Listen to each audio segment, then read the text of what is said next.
nuevo. Estamos hoy con el doctor Matthias Rath. Es para mí un honor presentar a este doctor alemán.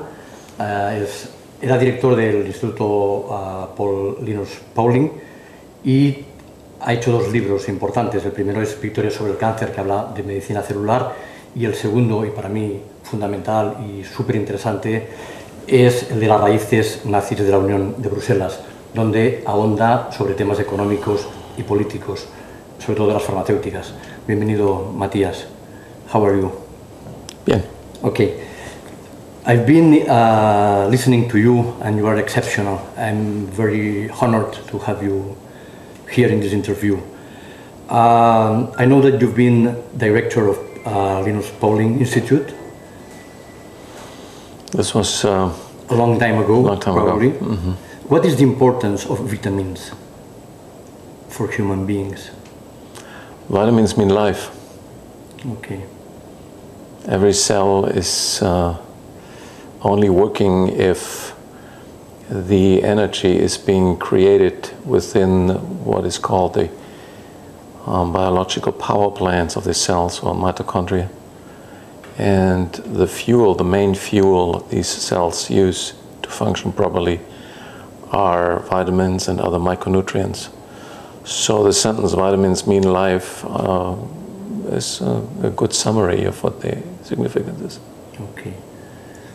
How do you connect this medicine and cells and vitamins with power, with politicians, with pharma cartel?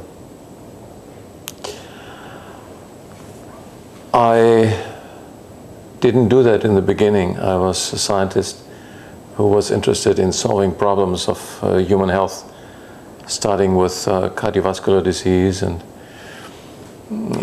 I started off very conventionally at the medical school in Hamburg and doing research in what causes atherosclerosis, and then stumbled on the role of vitamin C in that context, at which point I thought that everyone should be interested in this discovery. Mm-hmm. And it was over a long process of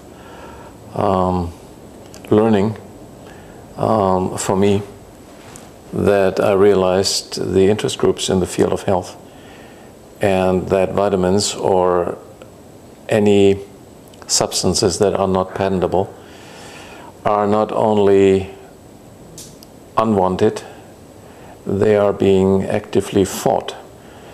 And research into this field of natural, non-patentable health is being neglected, obstructed by the status quo for economic reasons primarily. Mm-hmm. And they are, in a nutshell, the following. The pharmaceutical industry is dominating the healthcare field at this point in time, and it is an investment industry, which means that the value this industry creates comes from molecules that they create, they invent, they mm-hmm. synthesize, and they patent. And therefore, they, by the very nature of their business, must protect this business principle of patented pharmaceutical drugs. And from that analysis follows that in order to protect their markets with these patented drugs, they need to fight everything that undermines these markets by, for example, showing that vitamins can prevent atherosclerosis and that the hardening of the arteries is a precursor of vitamin deficiency disease, scurvy. Mm-hmm. I'm undermining a multi-billion-dollar business with calcium antagonists, beta blockers, diuretic preparations, ACE inhibitors, etc. That was something I didn't know at the time when I went into that field of scientific investigation. But I think it's part of life. It's part of human beings that we need to adapt. And together with my colleagues, we know that many diseases, human diseases that kill millions of people today in Spain and in other countries, are actually caused, directly caused, or favored by long-term vitamin deficiencies. And once you know that as a scientist, and once there is someone who, or there are interest groups that obstruct you from telling that or researching that, or even want to put you to prison so that you cannot no longer say that, then you need to take a decision. And that decision is, are you going to fight these interests, or are you just giving in? There's no middle way. There must be a big interest. It's big money around. It is, yeah. Can you define what companies or what groups control this?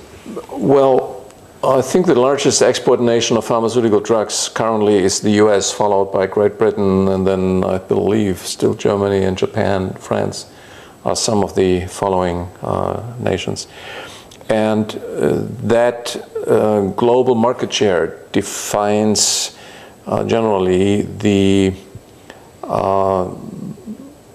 support by the respective governments.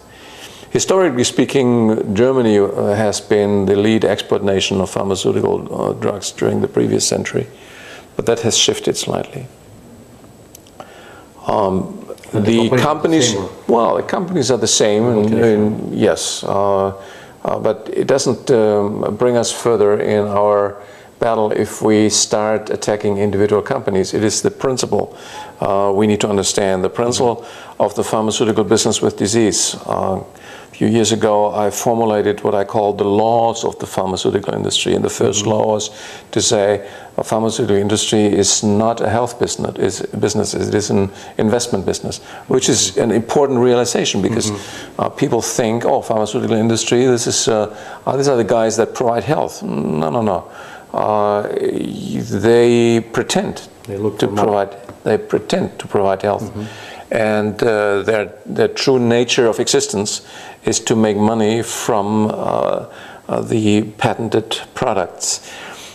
Secondly, second law was that the prevention and elimination of disease is not the primary target of this, or primary interest of this industry, but in fact the maintenance of these diseases and their promotion, even the invention of new diseases, because that is the business they are in. Diseases are their markets, so they need to keep them alive and expand them. Third, they of course cannot say that openly, because people and governments would revolt. So there's about